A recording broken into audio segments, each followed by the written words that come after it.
तुम्हें शर्म आनी चाहिए, तुम्हें पानी में डूब करके मर जाना चाहिए। तुम्हारी हिम्मत कैसे हुई देश भारत को गाली देने की, बहुजन समाज को बुरा भला बोलने की। कोश्यारी जी, तुम्हारी औकात नहीं थी कि उस अंग्रेजों के दौर में 9 विद्यालय जिसने खड़े किए हों, जिसमें अपने ऊपर कीचड़ झेला हो और असहाय गरीब कमजोरों को पढ़ाया हो, उन पर टिप्पणी की।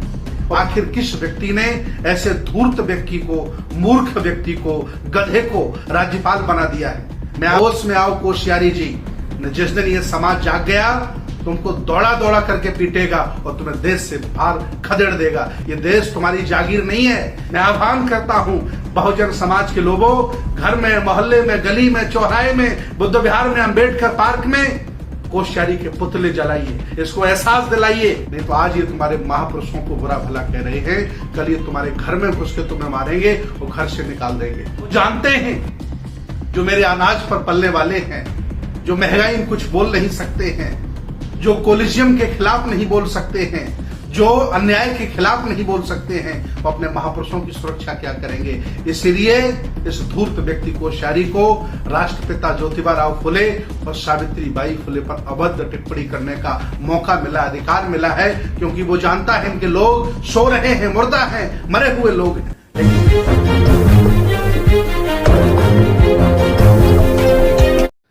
सम्मानित मुल्क के मालिकों, मैं बौद्ध भिक्षु सुमित रतन अभी महाराष्ट्र के राज्यपाल भगत सिंह कोश्यारी जी ने बहुजन आंदोलन के मसीहा, बहुजन आंदोलन के वाहक राष्ट्रपिता ज्योतिबा राव फुले और माता सावित्री बाई फुले पर बहुत ही अभद्र टिप्पणी की है।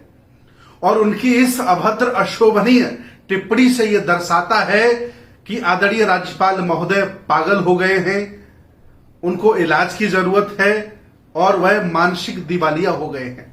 उन्होंने जिस मजाकिया अंदाज में, जिस जादूगरी में टिप्पणी की है, उससे लगता है कि वो राज्यपाल होने लायक ही नहीं है। आखिर किस व्यक्ति ने ऐसे धूर्त व्यक्ति को, मूर्ख व्यक्ति को, गधे को राज्यपाल बना दिया है? मैं आह्वान करता हूं कि इसने जो अपमान किया, ये अपमान बहुजन समाज का है, ये अपमान भारत का है, ये अपमान राष्ट्रपिता का है।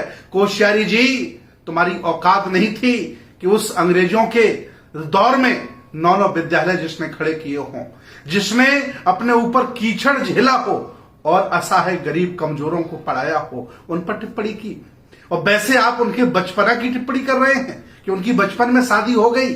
मैं आपसे पूछता हूं, आप अपने पिता से पूछिए, आप अपनी माता से पूछिए। आपके भाई तो 11 हैं, आप 8वीं संतान हैं। आपके माता पिता की कब शादी हुई थी? जब भारत पढ़ा लिखा नहीं था, तुम्हारे गुरुकुल की वजह से, तुम्हारे ब्राह्मणवाद की वजह से, तुम्हारी अज्ञानता की वजह से, क्योंकि तुमने शिक्षा के दरवाजे बहुत लोगों के लिए बंद कर दिए थे। उस समय बाल विवाह होते थे, बचपन में शादियां हो जाती थी। ऐसी टिप्पणी करके आपने ये दर्शा दिया है कि आप मेरिट वाले नहीं हैं, थोपे गए नेता हैं, आप बनाए गए नेता हैं। वैसे कोश्यारी जी, मैं आपको बता दूं, जिस पाठशाला से आप आए हो, उस पाठशाला में कोई ऐसा महापुरुष नहीं है जो सावित्री बाई फुले के बराबर बैठता हो, ज्योतिबा राव फुले के बराबर हो, जिन्होंने इतना संघर्ष करके देश को क्या नहीं दिया। आज उन पर अभद्र टिप्पणी कर रहे हो, तुम्हें शर्म आनी चाहिए, तुम्हें पानी में डूब करके मर जाना चाहिए। तुम्हारी हिम्मत कैसे हुई देश भारत को गाली देने की, बहुजन समाज को बुरा भला बोलने की। मैं आह्वान करता हूं बहुजन समाज के लोगों, घर में, मोहल्ले में, गली में, चौराहे में, बुद्ध विहार में, अंबेडकर पार्क में कोश्यारी के पुतले जलाइए, इसको एहसास दिलाइए कि तुमने बहुत गलत किया। हालांकि वो इसलिए बोल गए हैं क्योंकि वो जानते हैं कि ज्योतिबा राव फुले के मानने वाले, सावित्री बाई फुले को जानने वाले इस समय बेहोश हैं, आखंड जातिवाद में डूबे हैं, अभिमानी हैं, घमंडी हैं, ये कुछ कर नहीं सकते हैं। इसलिए कोश्यारी की हिम्मत हुई अभद्र टिप्पणी करने की। कुछ भी बोलने से पहले 100 बार सोचता।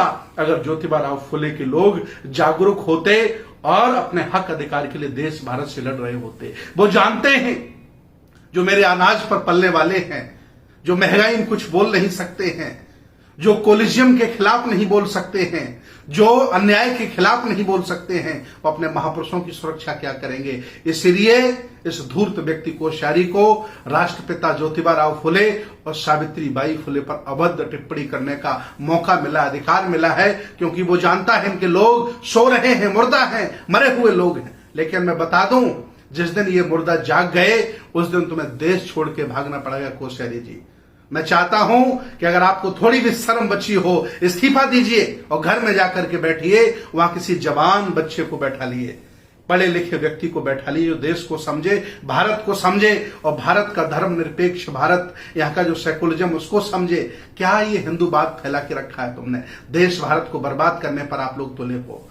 पूरी दुनिया में युवा नेता होते हैं, भारत में बूढ़े लोग नेता होते हैं और युवाओं को पेंशन देते हैं। इन बूढ़े लोगों को जो मानसिक विकृत हो गए हैं, घर में नातियों के साथ आराम करने की जरूरत है, राज्यपाल बनने की जरूरत नहीं। होश में आओ कोश्यारी जी, न जिस दिन ये समाज जाग गया तुमको दौड़ा दौड़ा करके पीटेगा और तुम्हें देश से बाहर खदेड़ देगा। ये देश तुम्हारी जागीर नहीं है, ये बहुजन समाज के राजा महाराजाओं ने ये देश बनाया है, अपने खून पसीने से सींचा है। तुम्हारी हिम्मत कैसे हुई ज्योतिबा राव फुले और माता सावित्री बाई फुले पर अभद्र टिप्पणी करने की? शर्म करो, शर्म करो, डूब मरो पानी में। और मैं आज आह्वान करता हूं कि हर जगह विरोध होना चाहिए। सोशल मीडिया पर डीएम को ज्ञापन दीजिए, राष्ट्रपति को ज्ञापन भेजिए, प्रधानमंत्री को ज्ञापन भेजिए, ताकि मुर्मू जी को शर्म आ जाए। हालांकि मुर्मू जी के कुछ बस का है नहीं।